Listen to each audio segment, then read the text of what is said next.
তো ঘুরবি। এভাবে কেউ ঘরে বসে থাকে? আমার আর বাঁচতে ইচ্ছে করে না জানো ভাবি। তোমরা পারলে আমাকে একটু পিছলে এসে দাও না। কি পাগলের মতো বকছি? কষ্ট কার জীবনে নাই? সবারই জীবনে কষ্ট আছে, তাই বলে তো ভেঙে পড়লে হবে? তোর কিছু হয়ে গেলে আমরা কাকে নিয়ে বাঁচবো বল দিনি? এই তো বাবু চলে এসছে। এই টনি, এখানে আয়। বলো আব্বা। এই মেয়েটার ছবিটা দেখ দিনে। ছবি দেখে কি হবে? কি হবে আবার? তোর সাথে বিয়ের কথা বলছি। আমি তো তোমাদেরকে বলেই দিয়েছি আমি বিয়ে করবো না। বি করবি নি মানে? একবার বি ভেঙে গেল গ্রামে তোর নামে তাহলে টিকতে পারছি নি। তোকে এই মেয়েকে বিয়ে করতে হবে। তোমরা যদি আমাকে মেরেই ফেলো না তাও আমি বিয়ে করবো না। আর আমাকে বেশি চালালে আমি কালকে ব্যাংকলা চলে যাবো। লেও এই বি সামলাও। রাজনীতি মাথায় তুলিছো, ছেলির জাত নাকি ও? একটা কথা যদি শোনে তাহলে কি করব ভাই?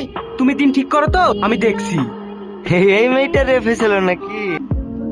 হ্যাঁ সালমা, মেয়েটার বিয়ে দেবে না? দেবো তো বলছে, ছেলে পাচ্ছে না। হ্যাঁ, আমার সাথে দিতে বললা। কি রে এখনো বসে আছিস যে? লেজামাটা পরিলে? আমি যাবো না। দেখ জেদ করিস নি, আব্বা কথা দিয়ে ফেলেছে। দেখি চলে আসবি। দেখতে গেলে তোর বিয়ে হয়ে যাচ্ছে না। লে ভাই লে, জামাটা পরিলে। দেখো ভাবে আমাকে চালায় না, মেয়েদের উপর আমার কোনো বিশ্বাস নাই। তুই শুধু রীতি গেলেই পড়ে আছি। কত মেয়েকে দেখলি? আমার হাজারটা মেয়েকে দেখা দরকার নাই। একটা মেয়েকে ভালোবেসে বুঝে গেছি মেয়েটা কত খারাপ। এতদিন ধরে ভালোবাসে নাটক করি করি শেষ পর্যন্ত অন্য একটা ছেলের সাথে পালিয়ে গেল। ও পালাইনি। তোকে যেটা বলেছিল ভুল বলেছিল। আসল ঘটনা শুনলে তুই তো আরো বেশি ঘৃণা করবি। আসল ঘটনা মানে? ও একটা ধর্ষিতা মেয়ে। ঝুবড়ু রাতে রেপ হয়ে হসপিটালে ভর্তি ছিল। তার লিগে তো আমাদেরকে যেতে বারণ করেছে। হ্যাঁ, তাহলে ও কোনো ছেলের সাথে পালিয়ে যায়নি? না। তুমি এই কথাটা আমাকে আগে বলবা না। ছি, আরে আরে এ কি করছি? ছাড়ো আমাকে। ভাবি তোমরা আগে থেকে সব জানতি? হ্যাঁ আমরা দুদিন বাদেই সব শুনেছি। তাও আমাকে জানাওনি। ভাবি আর কেউ না জানুক, তুমি তো জানো আমার দিকে কতটুকু ভালোবাসি। তাই বলি তুই একটা ওই রকম মেয়েকে বিয়ে করবি? আচ্ছা ভাবি, তুমিও তো একটা মেয়ে। তোমার সাথে যদি এরকম ঘটনা ঘটে তাতে তোমার কি দোষ বলো? যাও ভাবি, তুমি আপা মা ঠিকই বলো, আমি আজকেরই থেকে বিয়ে করবো। কিন্তু তুমি যাবা না আমি যাবো? ঠিক আছে আমি যাচ্ছি। বলো মা কবুল। এই রীতি বল।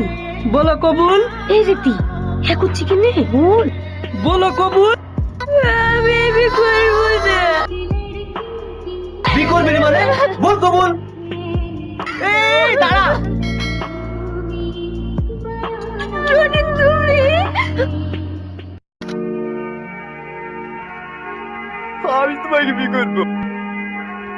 কিন্তু আমার তো চুপ করো, আমি সব জানি, তাতে আমার কিচ্ছু যায় আসে না।